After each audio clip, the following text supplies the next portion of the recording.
상당히 궁금합니다. 누가 될까?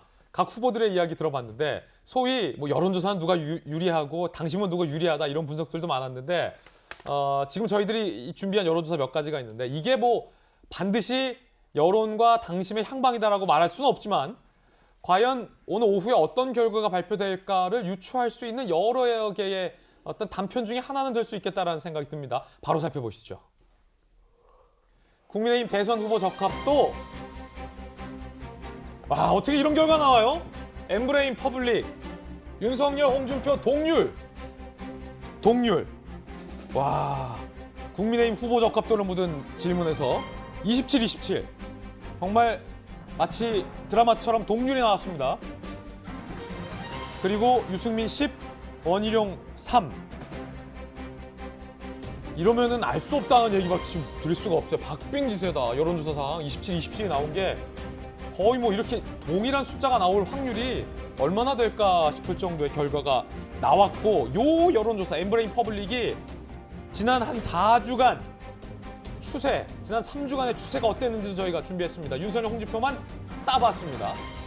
자, 10월 셋째 주에는 윤석열 25, 홍준표 22였는데 10월 넷째 주에는 홍준표 25, 윤석열 20이었는데 11월 첫 주에는 다시 27, 27의 동률이 나왔어요.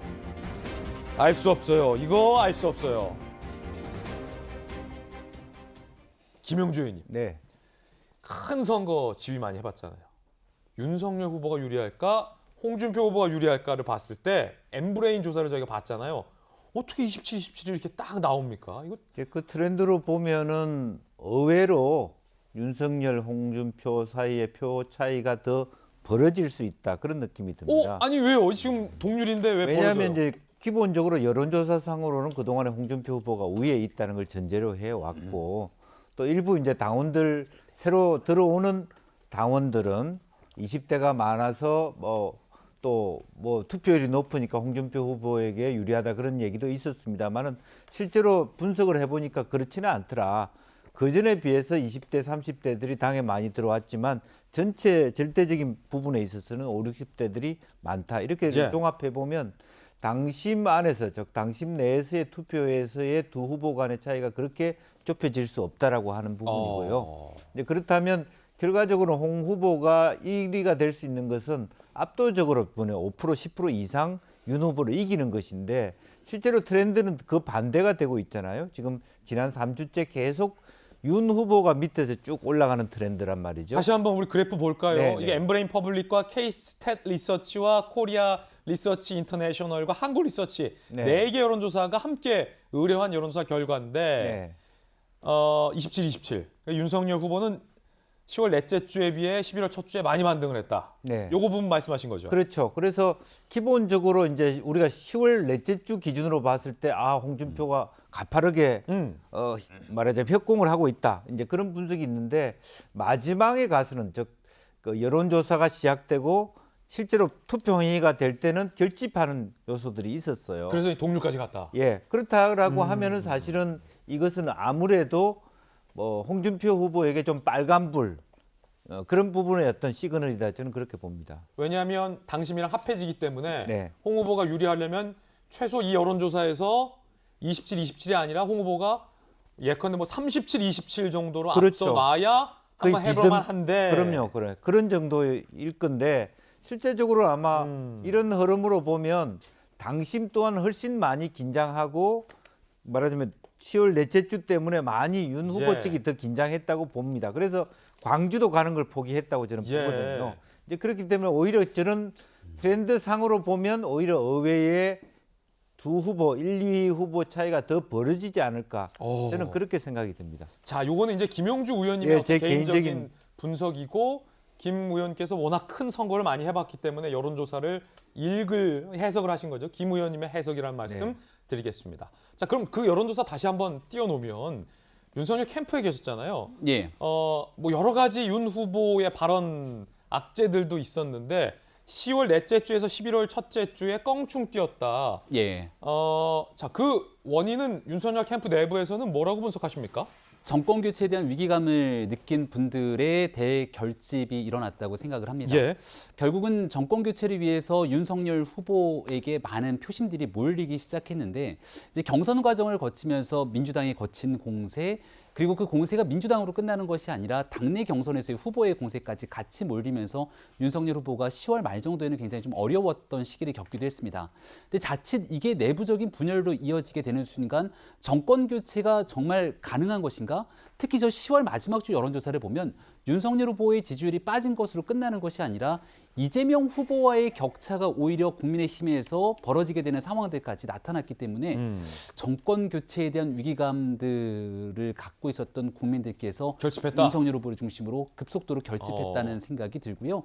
그리고 11월 초에 들어서 이제 최종적인 투표들이 막 진행되고 있는 상황이기 때문에 윤석열 후보가 국민의힘의 최종 후보가 됐을 경우 훨씬 더 많은 사람들과의 넉넉한 연대를 통해서 정권 교체가 가능할 거라고 하는 힘들이 이런 결과를 만들어내지 않았을까 싶고요. 저는 아까 홍준표 후보의 SNS 글이 굉장히 감동적이네요. 감동적이었다. 예, 그리고 그 지난 당의 오랜 기간 정치 활동들을 쭉 해오셨던 대표적인 정치인 아닙니까? 또 선거 기간 내내 티격태격하면서 많은 설전을 주고받기도 했지만 마지막 순간 경선의 흥행을 위한 내 역할이라는 표현을 썼는데요.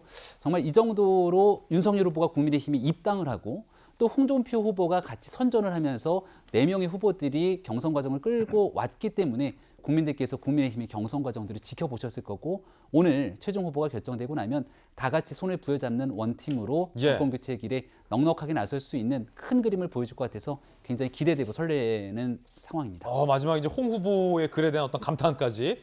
잠시 후에 결과 발표되는데 김병임 대변인 오늘 좋은 꿈 꿨습니까? 네. 좋은 꿈 꾸고 오늘 기분 좋게 하고 있고요. 조금 이따 2시에 이제 백범기념관을 하기 때문에 방송이 끝나면 전당대회장에 가야 되는데 한 2시 반 정도쯤 되면 결과가 나오지 않을까 싶습니다. 좋은 꿈을 꿨다? 네. 돌직구쇼의 꿈을 꿨습니다. 우리 꿈을 꿨어요? 돌직구쇼에서 최종 후보 윤석열 발표하는 꿈을 꿨습니다. 자, 이건 개인적인 꿈이라는 말씀 드리겠고 아직 결과는 알 수 없어요. 이러다 홍보될 수도 있어요. 아직 알 수 없다는 말씀 드리겠고 여론조사 하나 더 보겠습니다. 차기 대선 4자 가상 대결도 여론조사가 실시됐습니다. 함께 보시죠. 윤석열 후보로 당장 대선 치를 경우 그렇죠? 이재명 기호 1번, 윤석열 기호 2번, 안철수, 심상정 이렇게 4자 가상 대결가 나왔습니다. 이랬을 경우는 윤석열 후보가 35, 이재명 후보가 30, 안철수 7, 심상정 6 이렇게 나왔어요. 그러면 홍준표 후보로 대선 치를 경우 35, 이재명 27, 안철수 8, 심상정 6의 결과도 나왔습니다. 자, 이건 어떤 가상 대결, 그러니까 참고 수치 참고하시면 될 것 같고 그러면 민주당과 문재인 대통령과 이재명 후보의 지지율은 어떤 변화가 있었을까요? 함께 보시죠. 정당 지지도가 10월 넷째 주와 11월 첫째 주에 민주당은 35에서 27로 하락했고 국민의힘은 31에서 38로 상승을 했습니다. 문재인 대통령의 지지율은 긍정평가는 44에서 39로 하락을 했고 부정평가는 51에서 55로 올라갔습니다. 이재민 기자, 언론에서는 트리플 하락이라는 표현을 쓰는데 문재인 대통령, 민주당, 이재명 후보 이 3자의 지지율이 트리플 하락을 했다. 이 해석 맞습니까? 여론조사의 추이가 그렇게 나타나고 있는 거죠. 그래서 물론 여론조사 기관이 워낙 많고 한 달에도 40개 가까운 여론조사 결과가 나오기 때문에 사실은 트렌드가 다 똑같진 않겠지만 대체적으로 이제 그런 트렌드를 나타낸다. 이런 이제 언론의 분석이 있는 건데 저는 다음 주에 있을 여론조사 결과가 굉장히 중요하다고 생각합니다. 물론 경험치이긴 하지만 주요 정당의 후보들이 확정된 이후에 첫 주에 나온 여론조사 결과가 대부분 그 대선 결과와 거의 일치했습니다. 그래요? 잠시만요. 후보가 확정되고 언제 발표된 여론조사 결과가? 일주일 뒤에 나온 여론조사 결과가 대부분 다음 주? 그렇죠. 그러니까 다음 주에 어떤 결과가 나오냐가 물론 경험치이기 때문에 사실 그 사이에 엄청 많은 이제 변동이 있을 테고 하지만 대체적으로 그 일주일 뒤에 나온 여론조사 결과가 대선 결과 일치하는 결과를 가져왔었습니다. 아니 어떤 거 그런 여론조사 점에서 결과 많잖아요. 갤럽, 뭐 리얼미터, 엠브레인 뭐 특정 많잖아요. 기관을 원래 특정 기관이 주로 이제 했었는데 얘기하지 않는 게 나을 것 같고 어쨌든 이제 주요 이제 여론조사 기관의 이제 그 결과가 일치하는 결과가 나왔는데 중요한 건 역시 자 이재명 후보가 컨벤션 효과를 노리지 못했다 이런 분석이 많았었죠. 그러게 지금 트리플 악재로 연결된 거라 보이는데 이제 물론 이제 본인의 대장동 의혹을 이제 말끔하게 아직까지는 회수하지 못하면서 그리고 특히나 3찬 선거인단 투표에서 이낙연 68, 이낙연 62, 이재명 28이라는 굉장히 충격적인 결과를 안으면서 어떻게 보면 원팀을 만들어내지 못하는 그런 게 있었는데 결국 지금 국민의힘에게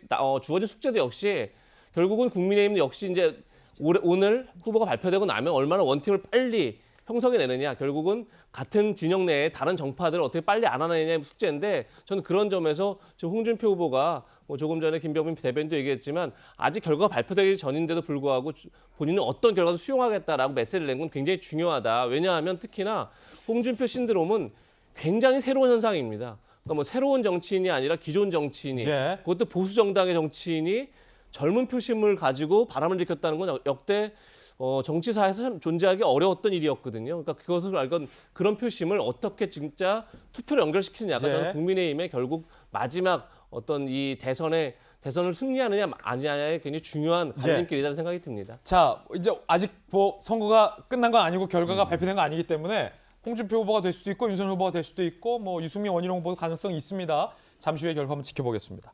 이번엔 민주당